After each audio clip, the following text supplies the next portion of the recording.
हिंदू हिंदू सांप्रदायिकता नहीं, हिंदू राष्ट्रीयता का प्रतीक है और भारत की राष्ट्रीयता का प्रतीक हिंदुत्व को बदनाम करोगे तो उसकी कीमत चुकानी पड़ेगी इन लोगों। क्या नास्त्रदामस ने अपनी किताब में जिस शायरन का जिक्र किया है वो योगी आदित्यनाथ है? क्या नास्त्रदामस ने योगी आदित्यनाथ के बारे में सच में भविष्यवाणी की है? क्या हिंदू धर्म बहुत जल्दी इस दुनिया पर राज करने वाला है? दोस्तों, अगर आपके मन में भी ऐसे ही सवाल उठते हैं तो आपके लिए आज का ये वीडियो बहुत ही खास होने वाला है, क्योंकि आज के इस वीडियो में हम योगी आदित्यनाथ और नास्त्रदामस की भविष्यवाणियों पर विस्तार से चर्चा करने जा रहे हैं। तो आइए सबसे पहले हम इस चैनल को सब्सक्राइब करते हैं ताकि हिंदू धर्म से जुड़ी सारी जानकारी हमें सबसे पहले प्राप्त हो सके।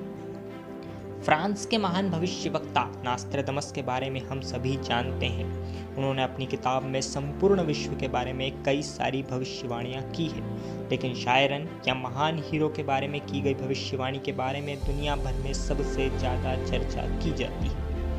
नास्त्रदामस ने अपनी किताब में कई जगह एक शायरन नाम के व्यक्ति का उल्लेख किया है, जिसे एक अवतार, एक हीरो की तरह माना गया है। नास्त्रदामस ने लिखा है कि शायरन नाम का यह व्यक्ति अपने देश के शत्रुओं को पराजित करेगा और अच्छाई की जीत करेगा। नास्त्रदामस ने कई सारी पहेलियों से शायरन नाम के इस व्यक्ति के बारे में पूरी जानकारी भी दी है, जिनमें से कई इतनी जटिल है कि उनका अर्थ लगा पाना बहुत मुश्किल है, लेकिन कुछ सरल भी हैं जिनका विश्लेषण करने से हमें कुछ मुख्य बिंदु आसानी से समझ में आ जाते हैं, जो इस प्रकार है। शायरन का जन्म 3 पानी के निशान वाले देश में होगा। शायरन का उदय 5 नदियों वाले क्षेत्र से होगा। शायरन सागरों के नाम वाले धर्म से होगा। उसका नाम उसके पैगंबर के कुल नाम के सेकंड लास्ट वर्ड से शुरू होगा। शायरन गुरुवार के दिन को हॉलीडे की तरह मनाएगा।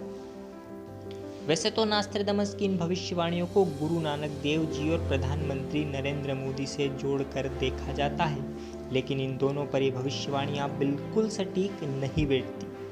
तो चलिए अब हम इन बिंदुओं को उत्तर प्रदेश के मुख्यमंत्री योगी आदित्यनाथ से जोड़ने की कोशिश करते हैं। सबसे पहली बात यह कि शायरन 3 तरफ पानी से घिरे क्षेत्र में पैदा होगा। वैसे तो दुनिया में कई देश 3 तरफ पानी से घिरे हैं, लेकिन उनमें सबसे ज़्यादा स्पष्ट भारत ही दिखता है। यानी ये बात तो लगभग तय हो जाती है कि शायरन का जन्म भारत में ही होगा। अब दूसरा बिंदु ये है कि शायरन का जन्म 5 नदियों वाले क्षेत्र में होगा और 5 नदियों वाला राज्य पंजाब है।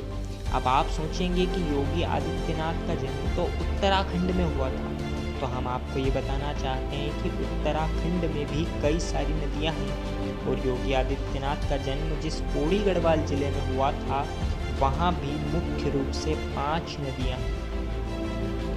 तीसरा बिंदु ये है कि शायरन सागरों के नाम वाले धर्म से होगा।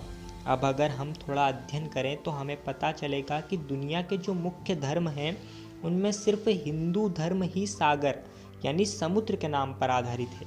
इसका मतलब ये है कि शायरन हिंदू धर्म से बिलोंग करेगा और योगी आदित्यनाथ भी हिंदू ही है।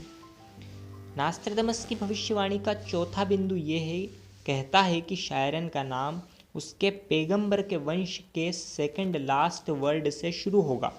हम जानते हैं कि पैगंबर ईश्वर का अवतार होता है। हमारे देश में भी कई सारे अवतार हुए हैं, लेकिन उनमें सबसे ज़्यादा राम और कृष्ण को माना जाता है। आपको पता होगा कि भगवान राम का जन्म सूर्य वंश में हुआ था।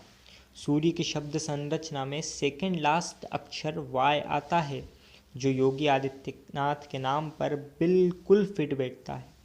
इसके बाद अगर भगवान कृष्ण की बात करें तो उनका जन्म यदुवंश में हुआ था, जिसे यादव भी कहा जाता है। यानी यादव में आखिरी के पहले ए है, जो आदित्यनाथ के नाम पर सटीक बैठता है।